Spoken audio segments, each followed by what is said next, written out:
Hey guys, Hans here. Just a real quick update. Got back from Quakecon the other day. Sorry I didn't get much of anything posted so far this week. Just been trying to get back into the swing of my other job and stuff like that.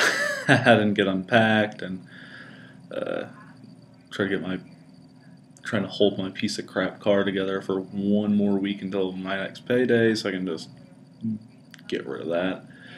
But anyway, a few things from QuakeCon. I'm sure you read that deal I posted the other day, like the terrible, no good, very bad day, whatever.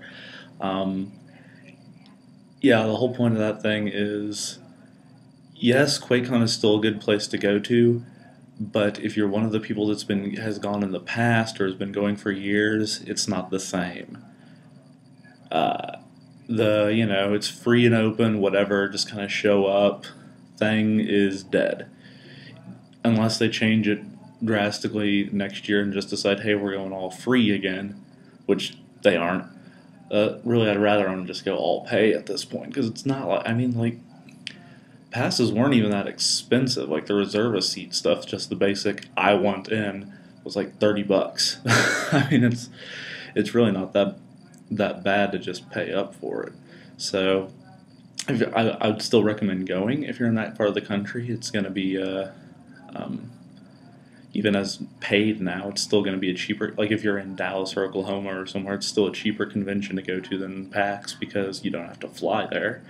Um, so I still recommend going to it at least once. It's really cool, especially if you're into PC gaming. You're probably never gonna see a LAN party that big otherwise. But pay up. Like I'll do my best next year to make sure I highlight when that stuff's going to go on sale a week ahead of time, let people know so they can jump on it.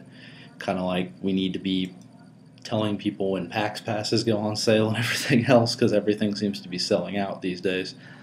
Anyway, um, but yeah, while I was there, it was pretty cool.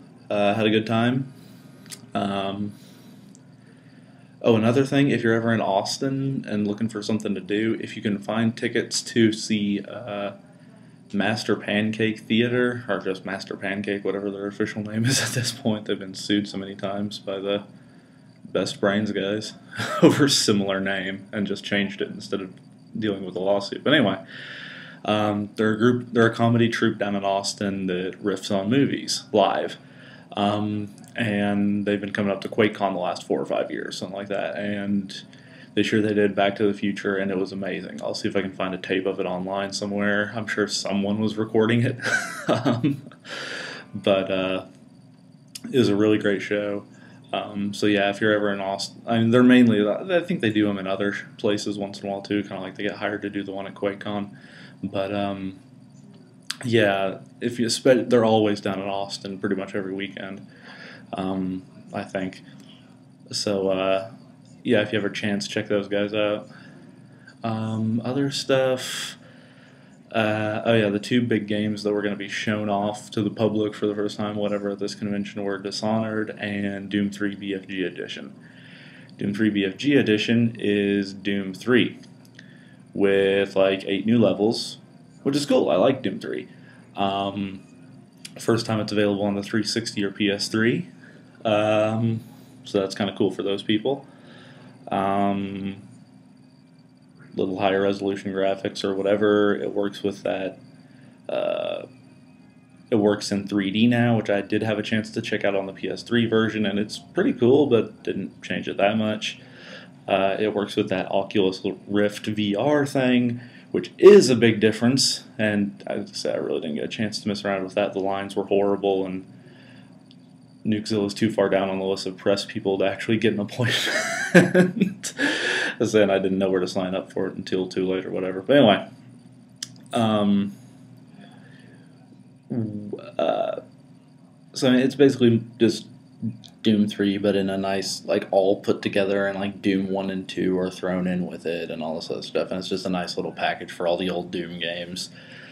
I guess to remind people that Doom exists, because by the time Doom 4 even has a trailer come out, it'll be 10 years since the last Doom game. So, yeah, I guess they're just now that they have corporate owners and need to show a profit every once in a while, they're releasing something else, and this is it. The other thing they showed off was Dishonored. Um, it's Bioshock meets Assassin's Creed. That's pretty much all there is to it. I mean, and that's very good. It's going to be it looks, everything I saw leads me to believe that is going to be a very good game this year, especially since everyone else seems to be pushing stuff to like March of next year for whatever reason. Um, but yeah, I have a lot of, like, I'm definitely going to check that out when it comes out. I'm looking forward to it. But, like, I mean, they stopped just short of calling the special powers plasmids. I mean, it really is a mix of Bioshock with like a weird steampunk slash Assassin's Creed kind of vibe to the world. I don't know, it's odd. Anyway, yeah. So QuakeCon was pretty cool. Even though the registration and checking into the BYOC thing was kind of a mess. Like, I never even got in. Like, I walked around it and took some photos, and I'll get a photo gallery up one of these days. Um, but yeah, it was an odd, even though it's kind of an odd year compared to last year's for me. I still had a great time. So I mean, if you have a chance, definitely check it out sometime. Um, Other Zilla news. Oh yeah, we got approved for PAX. So cool. What are you guys up to?